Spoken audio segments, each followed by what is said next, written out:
Assalamualaikum warahmatullahi wabarakatuh. Perkenalkan, nama saya Sanita Layunya. Saat ini saya tercatat sebagai mahasiswa PPG Piloting 2 Guru Tertentu tahun 2024 dalam bidang studi akuntansi di Universitas Negeri Makassar dengan NPM 24903049595. Hari ini tanggal 10 Oktober 2024, saya akan melaksanakan praktik uji kinerja di SMK Negeri 2 Bone.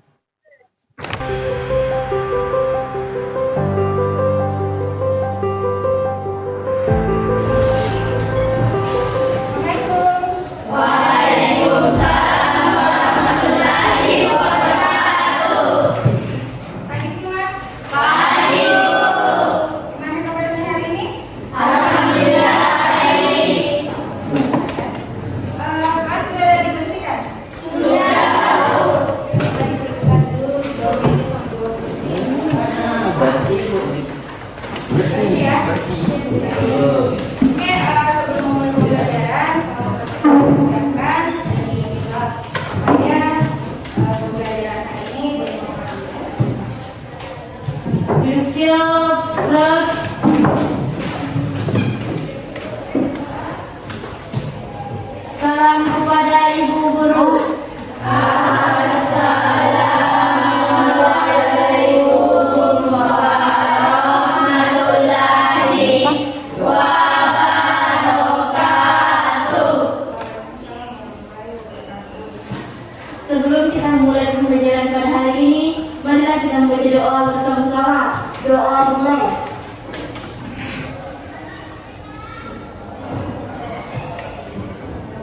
Selesai. Oke, selanjutnya dengan namanya dosen Andi Nur, Adikku. Anissa Putri, Sari. Aulia Nur Fadila. Dimulai pembelajaran seperti biasa, kita selalu awali dengan IC.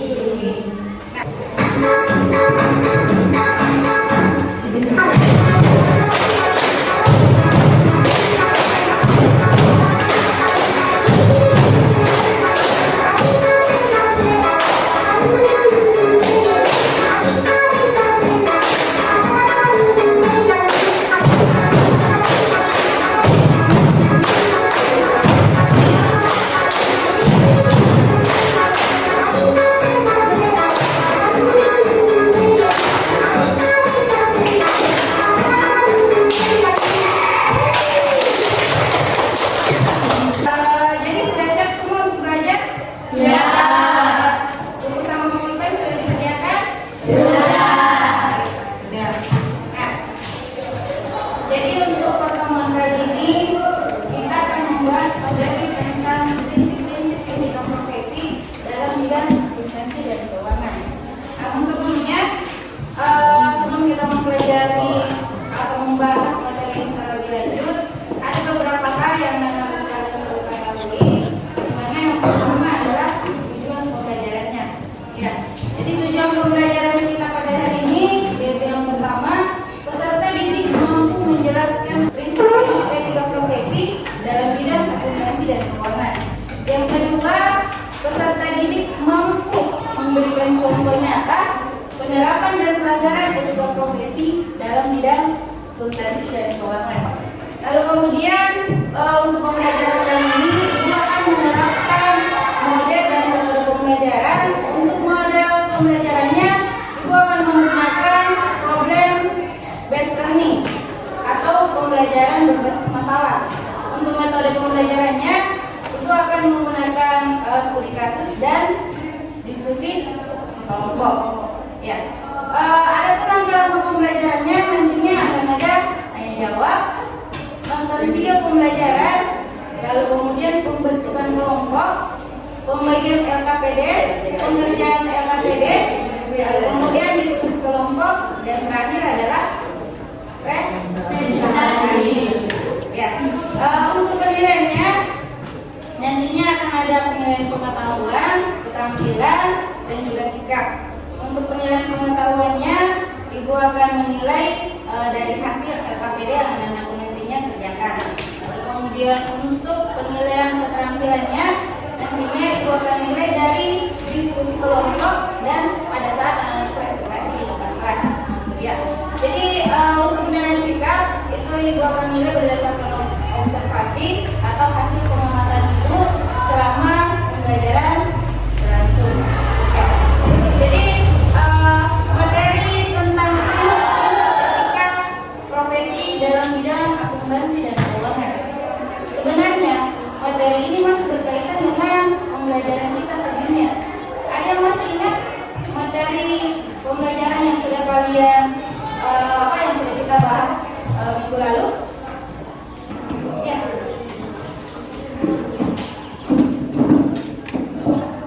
Apa? Menjelaskan tentang kode etik dan etika profesi. Ya, menjelaskan tentang kode etik dan etika profesi. Nah, apa itu etika? Ya, silakan. Perilaku atau karakter seseorang. Perilaku atau karakter seseorang. Ya, betul sekali. Kalau profesi, ya, silakan. Adalah jenis pekerjaan atau kegiatan yang memerlukan keahlian khusus dan pelatihan yang mendalam. Ya, betul sekali ya. Mas dulu dong buat temannya.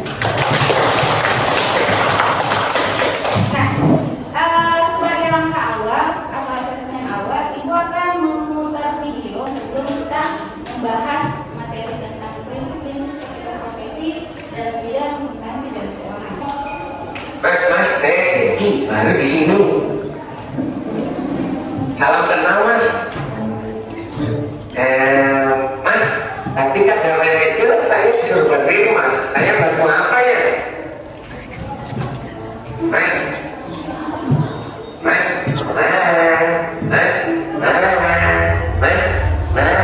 dulu ya, bentar dulu. Bukan jadi apa dulu? Gitu. Apa lagi bulannya, Mas? Kayaknya banyak ya, Mas. Mas kayaknya udah pusingnya. Kayaknya aja masih nggak kerjain. Emang lo ngerti? Ya ngerti lah. Tinggal pencet-pencet klik beres. Saya tuh urusan terbaik loh, Mas. Jumlah saya dulu. Ada jawabannya? Lo apa ngomong, Mas? Woi, coba itu udah cuma pengalaman anjir. Gini, Mas. Ini saya pencet apa ya? Hah? Ya kerjain laporan sampai ya pencet apa ya? Kok pencetannya banyak gini, pencetannya banyak. Pak, lu nggak ngerti pakai komputer? Ngerti kan, Mas, ngerti? Nah, pakai komputer. Ya pernah. Dulu saya sampai pengalaman soliter dong. Dia bilang soliter. Nih, gua ajarin. Ini di kolom ini nih. Lu jadi pivot datanya. Nanti keluar data-datanya. Lu buatin dah tuh data grafiknya. Dari grafiknya lu pantengin tuh bagian-bagian yang rugi. Terus lu Apa yang terlintas dalam pikiran kalian setelah menonton video tersebut? Coba ceritakan deh. Ya, silakan. Pendapat saya mengenai video tersebut, ada seorang karyawan baru yang memperkenalkan dirinya ke rekan kerjanya. Karyawan baru ini terus mengganggu rekan kerjanya yang sedang bekerja. Dari video tersebut, kita bisa mengambil pelajaran bahwa pentingnya menerapkan etika dalam lingkungan pekerjaan. Ya, bagus sekali. Tepuk tangan dulu dong.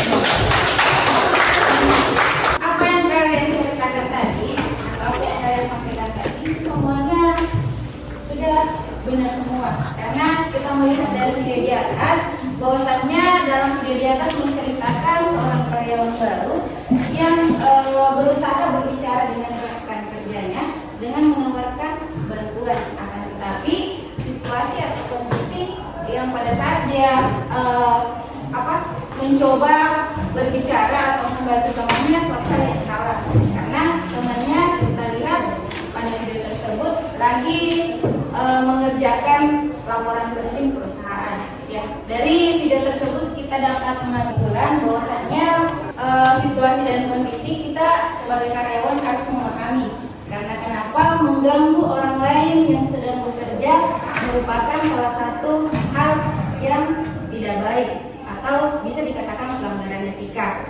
Nah, mengganggu orang lain yang sedang bekerja, apalagi itu di lingkungan kerja, itu dapat menurunkan produktivitas, mengganggu konsentrasinya, dan mengurangi kualitas hasil kerja orang tersebut. Maka dari itu sebagai seorang yang memiliki etika profesional, kita tidak boleh mengganggu rekan kerja kita kecuali memang itu diperlukan atau memang sangat mendesak. Ketika misalkan dipanggil oleh atasan, nah mau tidak mau otomatis kita harus sampaikan karena atasan yang memanggil, seperti itu ya. Baik anak-anakku sekalian, sebenarnya ketika kita membahas tentang etika itu, kita bisa membahas dari kehidupan kita atau mungkin keseharian kita di sekolah. Contohnya kalian, ya, yang pada saat mengerjakan tugas, ya, yang harusnya dikumpul sebentar, akan selalu diganggu oleh temannya, maka otomatis konsentrasi kalian akan terganggu. Bisa saja tugas yang kamu kerjakan tadi tidak selesai. Oke, jadi untuk lebih jelasnya, Ibu akan tampilkan video pembelajaran terkait materi prinsip-prinsip etika profesi dalam akuntansi dan keuangan. Linknya juga Ibu akan kirim di grup beserta ada link bacaan yang Ibu kirim itu sebagai tambahan referensi untuk kalian. Ya, jadi simak dulu video.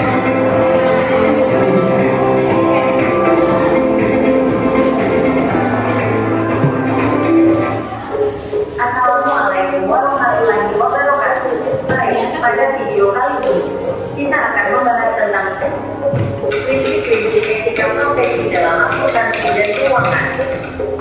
Dalam bidang akuntansi dan keuangan, ada 5 prinsip etika profesi yang diakui secara internasional, terutama berdasarkan kode etik yang dikeluarkan oleh organisasi seperti International Federation of Accountancy dan Ikatan Akuntan Indonesia (IAI). Prinsip-prinsip ini bertujuan untuk menjaga standar profesional yang tinggi, kredibilitas, dan akuntabilitas dalam menjalankan profesi. Berikut adalah penjelasan rinci mengenai kelima prinsip tersebut. 1. Integritas. Prinsip integritas menuntut seorang akuntan untuk selalu jujur, objektif, dan konsisten dalam setiap aspek pekerjaannya. Akuntan diharapkan untuk tidak terlibat dalam tindakan penipuan, kecurangan, atau misrepresentasi yang dapat menyesatkan pengguna laporan keuangan. Integritas juga berarti menjaga kepercayaan publik dan memastikan bahwa informasi yang disajikan benar dan dapat diandalkan. 2. Objektivitas.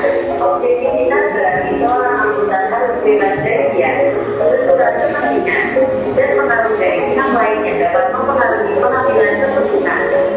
Seorang akuntan harus menggunakan penilaian profesional secara independen dan tidak memihak pada pihak tertentu yang dapat mengganggu keakuratan dan keadilan dalam pelaporan keuangan.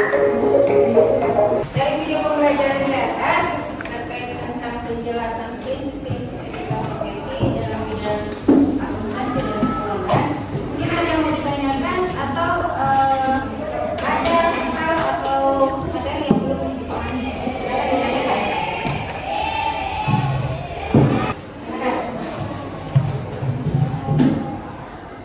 Apa dampak jika seorang karyawan memanipulasi laporan keuangan?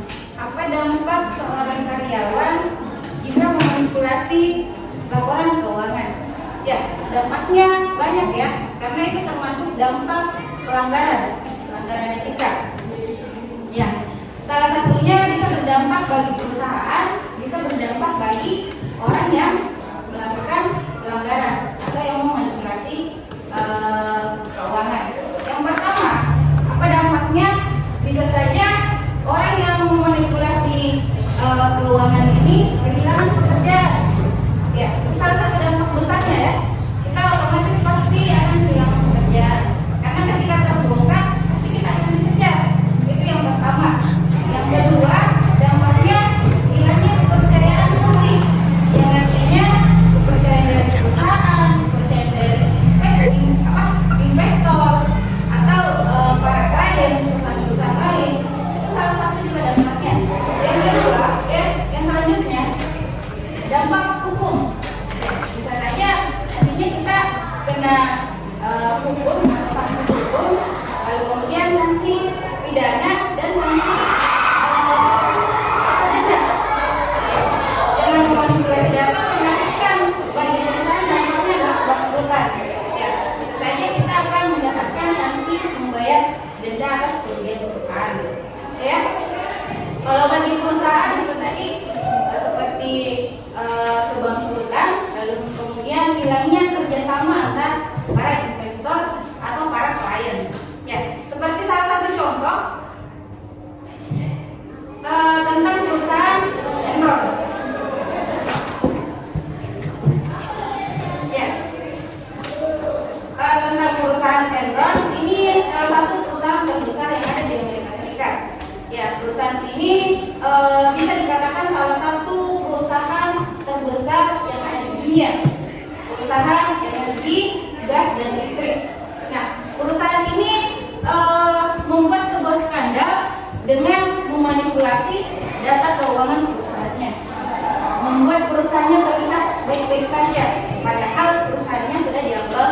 kebangkrutan.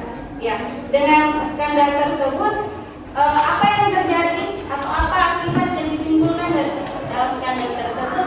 Perusahaan ini menjadi bangkrut dan tidak bisa bangkit lagi. Yang artinya benar-benar jatuh dan tidak ada yang dapat menolongnya. Karena dengan melakukan pelanggaran ataukah memanipulasi data, jadi para investor atau klien mereka langsung memutuskan kerjasama dan benar-benar berdampak mendunia ya, bukan cuma bagi perusahaan tapi berdampak bagi karyawannya. 1000 mungkin anggaplah, karena ini salah satu perusahaan terbesar yang ada di dunia, karyawannya ada ratusan, bahkan mungkin ada ribuan. Dan pada saat perusahaan ini bangkrut, itu berakibat pada karyawannya karena kehilangan pekerjaan. Ya, jadi itu akan bentuk kelompoknya yang sudah siapkan. Jadi dengarkan namanya untuk kelompok 1, 2, 3, 4. Saya yang bergabung dengan kelompoknya masing-masing.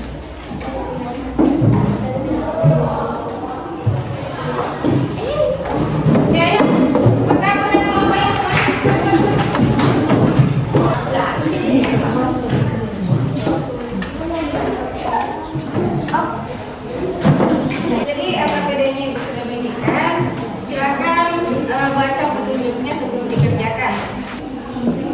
Ya. Jadi di sini kan kalian ada 5 orang. Lalu kemudian di sini ada beberapa pertanyaan. Dari pertanyaan ini bisa kalian bagi-bagi. Setelah itu masing-masing sudah punya jatah masing-masing ya. Kemudian cari jawabannya masing-masing. Setelah didapatkan bisa didiskusikan lagi sama-sama. Jadi kalau misalkan ada jawaban yang mungkin kurang atau mau ditambahkan, bisa diperbaiki. Lalu setelah itu, setelah selesai bisa dipresentasikan. Baik, kalau misalkan ada yang mau ditanyakan, silakan. Bagaimana? Masih aman? Ada yang mau ditanyakan? Ada ya? Aman ya? Ibu. Ya, waktu kurang dan 10 menit. Sudah selesai? Kelompok 1 selesai? Kelompok 2? Kelompok 3? Selesai. Kelompok 4? Ya. Baik, coba berdiri dulu semua.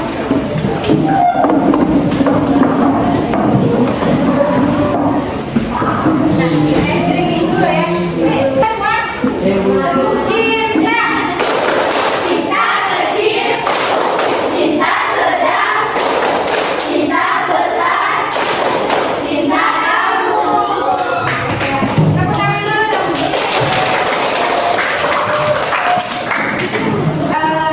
Untuk menentukan siapa yang akan mulai presentasi atau tampil presentasi di depan, yang pertama itu akan menggunakan aplikasi Word.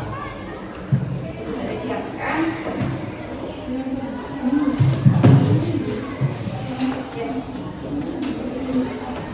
Jadi mulai ya, siap semua ya.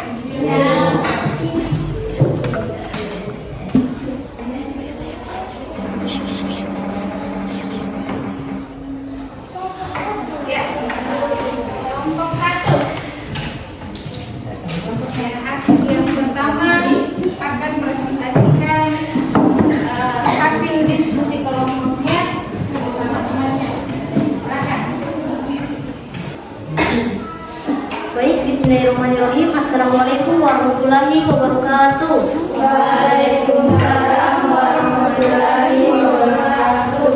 Perkenalkan, kami dan kelompok 1 akan memaparkan hasil diskusi kami, yaitu prinsip dan penerapan etika profesi dalam akuntansi dan keuangan.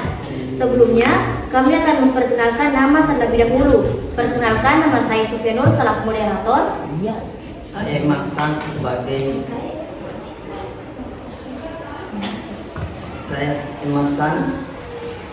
Saya Melani sebagai pembaca. Saya Nurul Putri sebagai pembaca. Saya sebagai Nurul Asmi sebagai penjelasan.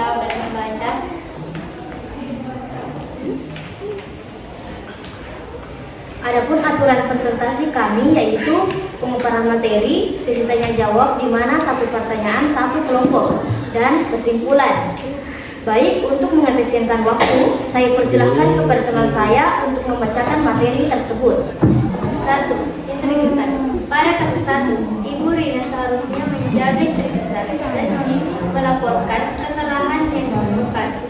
B. Objektivitas. Pada kasus 2, Pak Joko seharusnya tidak merubah angka laporannya agar perusahaannya tetap berjalan baik ke depannya. Tetapi karena adanya perusahaan, objektivitas Pak Joko terlanggar. C. Kerahasiaan. Kerahasiaan perusahaan harus dijaga dengan baik dan perlu disembunyikan pada rekan kerja agar tidak berdampak dengan perusahaan dan karyawan. D. Profesionalitas. Akuntan harus berperilaku sesuai dengan standar profesionalitas. Pada kasus 2, Pak Joko melanggar karena merubah angka-angka laporan keuangan dan manipulasi beberapa angka pendapatan biaya agar terlihat lebih positif. E. Kompetensi. Seorang akuntan harus menyusun laporan keuangan dengan cara akurat dan yang benar.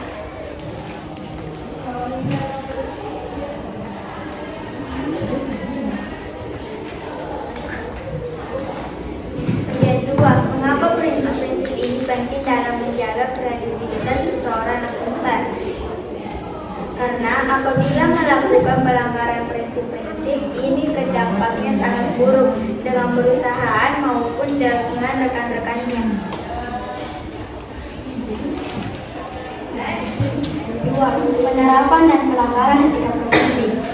Berdasarkan kasus Budiana, jelaskan bagaimana penerapan etika profesi dalam menghadapi tekanan dari manajer.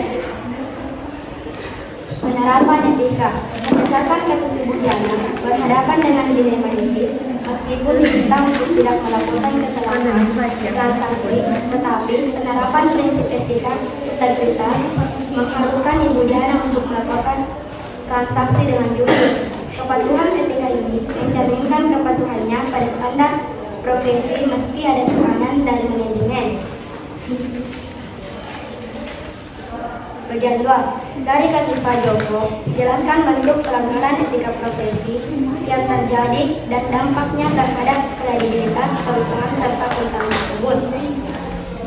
Baik, itulah tadi materi yang teman saya bacakan. Selanjutnya akan membuka sesi tanya jawab, yang mana satu pertanyaan dalam satu kelompok. Kepada kelompok lain yang ingin bertanya, kami persilahkan. Menurut Anda, seberapa penting etika profesi dalam menjaga kredibilitas dan akuntabilitas profesional di bidang keuangan? Jelaskan alasannya. Baik, saya akan merangkum semua pertanyaan dan langsung menjawab satu-satu. Baik, selanjutnya kepada kelompok lain. Kepada kelompok 2, kami akan menjawab pertanyaan yang telah Anda berikan.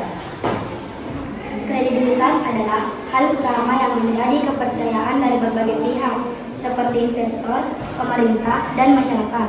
Akuntan yang mematuhi prinsip etika akan memberikan laporan keuangan yang akurat dan dapat dipercaya. Akuntabilitas mengacu pada tanggung jawab akuntan dalam menyusun laporan yang dicerminkan kondisi perusahaan secara jujur.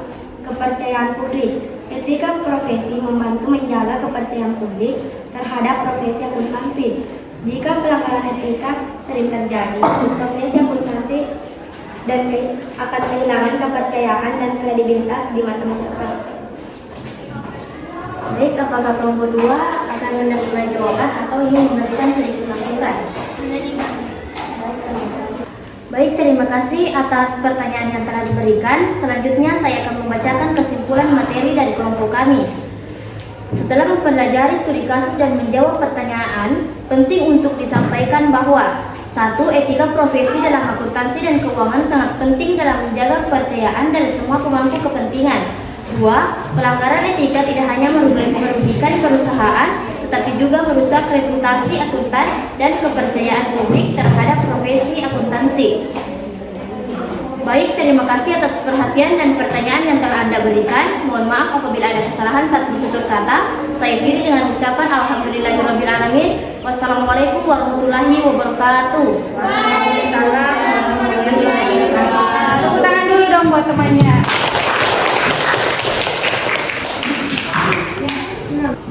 Baik anak-anak sekalian, karena waktu sisa beberapa menit lagi ke depan, jadi untuk kelompok lain yang belum melakukan presentasi nanti akan kita lanjutkan minggu depan.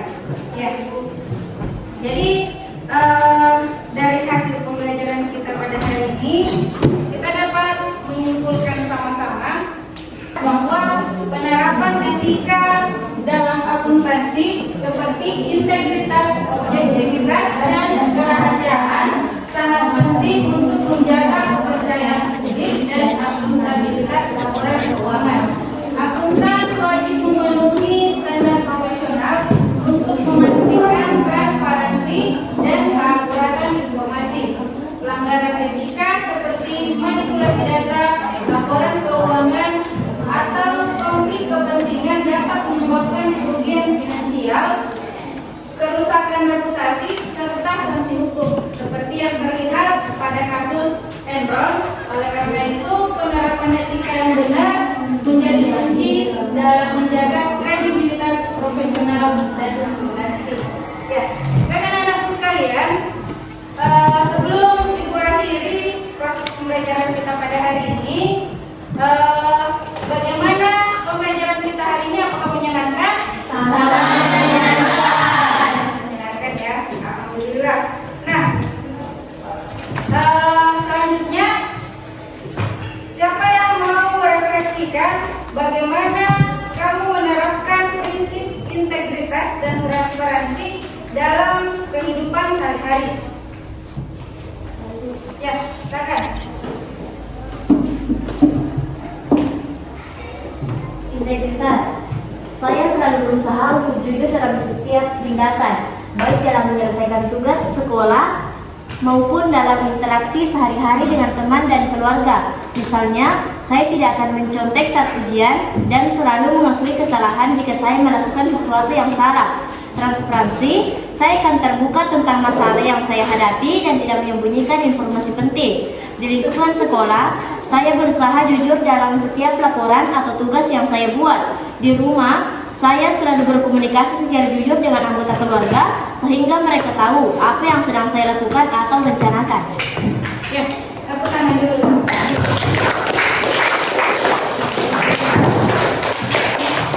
Baik anak-anak sekalian, waktu kita sudah habis, jadi mungkin untuk pertemuan kali ini Ibu rasa cukup. Sebelum Ibu menutup, silakan kembali